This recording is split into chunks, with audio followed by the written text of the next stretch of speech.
तबारकल्लज़ी बियदिहिल मुल्क व हुवा अला कुल्लि शैइन क़दीर। हेलो जी, अस्सलाम वालेकुम। क्या हाल है सबके? मैं अल्हम्दुलिल्लाह ठीक हूँ और आई होप आप सब भी ठीक होंगे। तो यहाँ मैं कर रही थी नाश्ता ज़रा हेल्दी कर रही हूँ आजकल, क्योंकि मैं कर रही हूँ इंटरमिटेंट फास्टिंग। जिस बंदे से सुने वो कह रहा है मैं स्मार्ट किस वजह से हूँ इंटरमिटेंट फास्टिंग करने की वजह से। तो मैंने सोचा चलें बंदा ट्राई तो करके देखे। तो वैसे पहले भी मैं नाश्ता वगैरह ये जो है ना ज़रा लेट ही करती थी, लेकिन ये होता था कि बच्चों ने नाश्ता किया, किसी ने भी किया, कुछ थोड़ा सा बच गया वो थोड़ा थोड़ा करके बंदा खा लेता था। लेकिन इंटरमिटेंट फास्टिंग में ये है कि आपने जब रात को खाना छोड़ना है ना, आपने उसके बाद जब सुबह नाश्ता करना है तो आपने कुछ भी नहीं खाना। इवन के सिर्फ आपने पानी पीना है, कुछ चखना भी नहीं। ये क्या थोड़ा बहुत चख लेती थी पहले, अंडा इस तरह बच्चों का बॉयल किया है, कुछ भी इस तरह ना छोटा मोटा। बच्चों का तो पता है आपको बाची जाती है चीज़ें, तो फिर वो मैं ना खा खू लेती थी। लेकिन अब मैंने ये किया है कि बिल्कुल मुँह पे ज़िप लगा ली है और काफ़ी ज़्यादा इससे फ़र्क पड़ता है ना इंटरमिटेंट फास्टिंग। बाकी ये इसके काफ़ी अच्छे रिज़ल्ट हैं। उसके बाद आगे है ये मेरी एक डिलीवरी आनी थी। मैंने ऑर्डर किए हुए थे कुछ चीज़ें टीमों से। हाय सांस फूल गई है।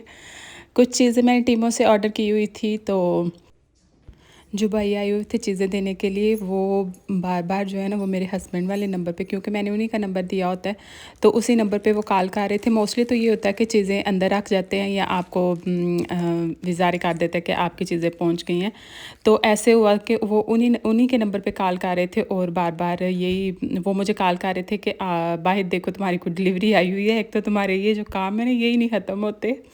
तो फिर मैं बाहर से जाकर रिसीव किया और आके देखते हैं क्या क्या आया है। टीमों का जो वैसे दूसरे लोगों का देखे ना तो वो येलो कलर का पैकिंग में आता है ना। हाँ, हमारी तो जितनी दफ़ा भी आए ना यही कलर में आई हैं। तो पता नहीं इटली वगैरह में क्या हिसाब है उनका। जो पैकिंग है ना वो ये ग्रे से कलर किया, जैसे शीन के ऑर्डर है ना। मैं देख रही हूँ कि ये शीन वाली आई हैं कि ये वाली आई हैं। चलिए आप आराम से अंदर तसल्ली से बैठ के देखते हैं कौन कौन सी चीज़ें आई हैं।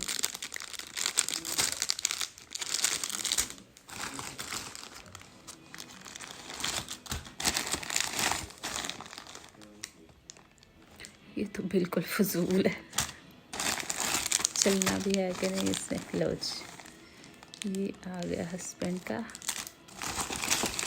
वाओ, और ये खुले लश पश करता हुआ। तो पता नहीं इसने कितने दिन टिकने हैं ऊपर। ठीक है, एवरेज ही हैं। चलो जी, शौक तो पूरा हुआ। ये क्या है, इसमें क्या है, अल्लाह जाने क्या है।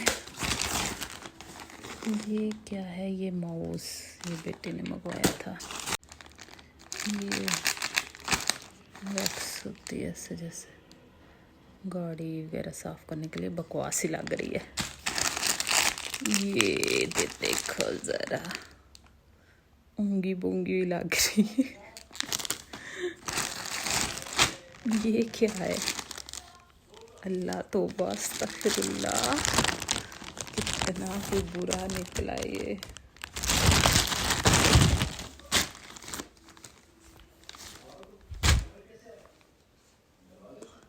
हाँ ठीक ही है, बस इसने तो फाड़ देना 2 दिन में। ठीक है बस। लो जी, मोती की तो बस हुई पड़ी है। ये क्या है, इसके ऊपर क्या बना हुआ है। लो जी, वेट करने के लिए ये होता।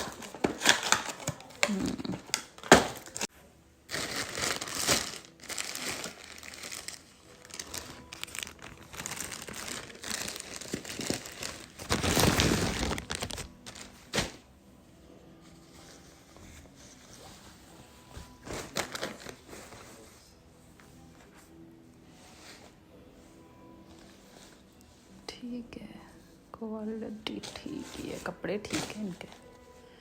ये कितना प्यारा आया है ऊपर। ये मेरा ख्याल है हमने 10 यूरो में ये दोनों चीज़ें मंगवाई हैं। और ये केला इतना पैड़ा, ये मुझे लगता है ये 10 यूरो में आया है। 990 का था। ये इतना बकवास है और ये बेहतर है। ये खाली भी यूज़ किया जा सकता है, खाली मुझे इस तरह के ऊपर छोटे छोटे जो है ना ये बड़े पसंद होते हैं, मैं काफ़ी ज़्यादा बेटी के भी यूज़ करती हूँ। ये ठीक है, फ्रॉक तो ठीक ही है बस।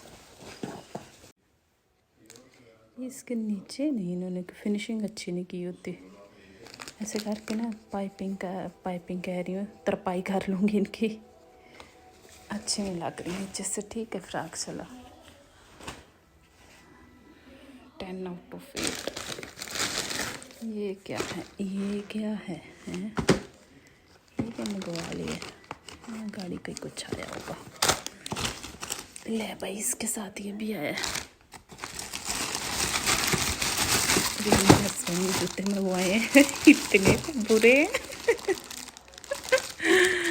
इतने महंगे महंगे चप्पलें हैं अपने पास और ये फजूल में ऊपर से मंगवा लिए। चलो तुम भाग जाओ। ये भी है, ये भी गाड़ी का ही है, हवा शवा बनने के लिए साथ में दिए ना। मुझे लग रहा है माउस में जाना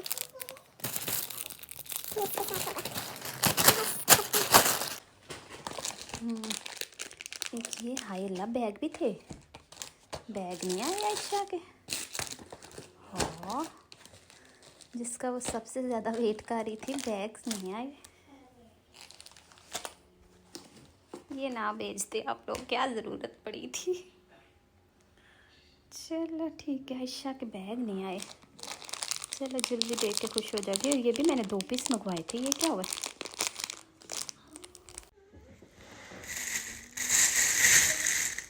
मेरा ख्याल है, मुझे तो याद नहीं पड़ता हम लोगों ने कभी साग को ख़रीद के भी पकाया होगा। जब से इडली वगैरह आए हैं ना, तो इधर मैंने पहले तो इतना ज़्यादा कभी नहीं थी बनाती, तो अभी मैं मार्च वगैरह पे इस तरह ज़्यादा बाहर निकलना शुरू हुई हूँ, तो फिर मुझे इस तरह चीज़ें लेके आती हूँ।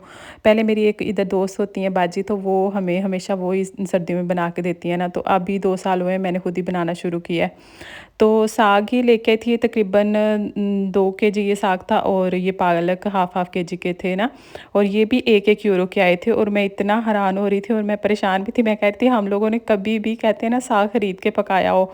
साग का मतलब है जब साग आना है तो माशाल्लाह ढेरों ढेर साग आना होता था, और उसके ऊपर से सिर्फ हम लोगों ने ये गंदले निकाल के पकानी होती थी। जितने पत्तर वगैरह ये सारा कुछ तो नहीं, ये उतार के फेंकने होते थे, वापस फिर अपने डेरे वगैरह पे भेजने होते थे, गाय इस तरह जिस भी चीज़ों को डालने के लिए ना।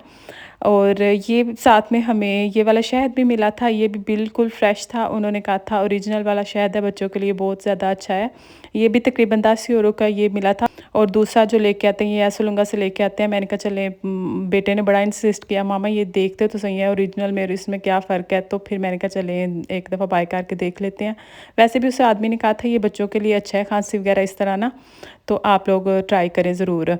तो काफ़ी डिसेंट आदमी मुझे लगा था, तो हमने कहा चले एक दफ़ा ख़रीद के देखते हैं ना।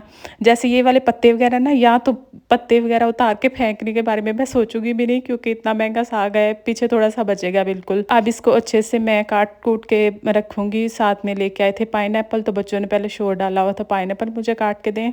ये फ्रेश पाइनएप्पल खाना थोड़ा मुश्किल ही होता है, इससे ज़ुबान ज़रा खुश्क हो जाती है, लेकिन मेरे दोनों बच्चे जो है ना माशाल्लाह फ्रूट वगैरह इतने शौक से खा लेते हैं ना। छुटको तो मेरी जो छोटी बेटी है ना, वो तो कुछ भी नहीं खाती दुनिया में, सिर्फ सलाद और फ्रूट और इस तरह की चीज़ें जो है ना, वेजीज़ वगैरह फ्रेश खा लेती है, और खाना इतने ज़्यादा नहीं खाती। कहेगी स्पाइसेस है उसमें या मुझे मिर्ची लगेगी। ये साग वगैरह अब मैंने काट दिया है, इसके अंदर ब्रोकली भी हम लोग डालते हैं फ्रेश, वो भी मैं लेके आई थी। ब्रोकली के भी 2 बंडल अंदर डाले थे। इससे ज़रा होता है कि थोड़ा ना तीखा सा बन जाता है, मज़े का लगता है। तो साथ साथ मैंने नाश्ता नहीं किया हुआ था, मैंने अपने लिए एक सैंडविच बना लिया, हाफ़ लूँगी मैं और हाफ़ बेटे के दूँगी, क्योंकि सैटरडे था तो हम लोग माशे पे चले गए। तो उसके बाद फिर आई थी, बच्चों वगैरह को मैंने नाश्ता पहले करवा दिया था, मैंने ज़रा लेट ही करती हूँ। साग को पकते पकते तकरीबन 2 से 3 घंटे हो चुके हैं। सबसे पहले मैं पानी गर्म करती हूँ, उसके अंदर जो साग काटा होता है ना वो डालती हूँ। उसके बाद फिर ब्रोकली शामिल करती हूँ, और सबसे लास्ट में मैं पालक डालती हूँ ना। कुछ मैंने ये जो फ्रेश पालक लाई थी ये डाली थी, और 1 पैकेट हाफ़ केजी वाला मैंने दूसरी पालक वाला भी डाला था ना, जो फ्रोज़न होती है।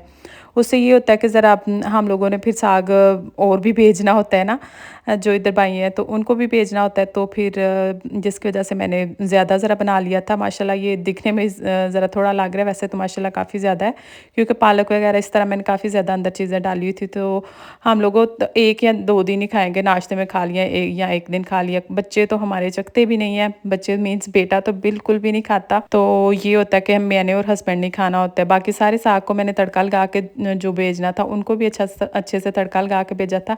ये मुझे ज़रा पतला लग रहा था, पतला इसलिए था कि मैंने ऊपर से पानी उतारना मुझे बिल्कुल याद नहीं रहा था और मैंने उसे हैंड ब्लेंडर से ब्लेंड कर दिया। वो पानी उतार के करें ना तो फिर बाद में उसे पकाना नहीं इतना पड़ता। बाद में पकाने का मसला ये होता है कि ये बार बार नीचे लग जाता है। तो ये वाला मकई का आटा हम लोग लाते हैं अलीमन तारे के शॉप से जो मिलता है ना, इतनी कोई मज़े की इसकी रोटियां बनती हैं ना। ख़ास तौर पे अगर खाली ये वाले आटे की रोटियां बनाए ना तो फिर भी बड़ी क्रिस्पी और बड़ी मज़े की बनती हैं। और इसके अंदर अगर किसी से हैंडल ना हो रोटियां तो फिर जो नॉर्मली आटा होता है ना वो अंदर डाल के तो फिर भी बनाए तो फिर भी बड़ी अच्छी बनती हैं। पहले तो मुझे काफ़ी ज़्यादा साग पतला पतला लग रहा था, फिर मैंने उसको अच्छा खासा ना पका लिया था, कुक कर लिया। लेकिन ये होता है कि जब आप ब्लेंड कर लेते हैं ना तो उसके सार के ऊपर ही कहते हैं खड़े रहें, तो चम्मच चलाते जाएं ताकि नीचे ना लगे, सारी मेहनत आपकी ज़ाया हो जाएगी। चलें जी, दुआओं में याद रखिएगा और लाइक कमेंट प्यारा सा सब्सक्राइब करना मत भूलिएगा। अल्लाह हाफिज़।